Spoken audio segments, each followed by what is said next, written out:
Ефектите за Македонија станале видливи веќе во 388 година, кога Македонија била поделена на две провинции. Македонија Прима, со седиште во Солун, и Македонија Салутарис, со седиште во Стоби.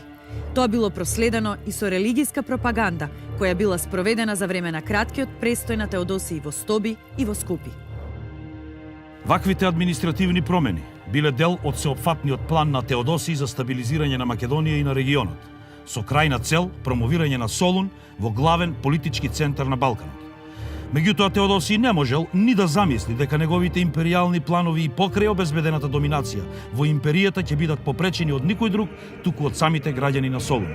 Инцидентот со смртта на популарниот учесник на трките со кочии го предизвикало масовното востание на солуњаните во 390 година, што резултирало и со ликвидација на командантот на војските на Илирик, Бутерих.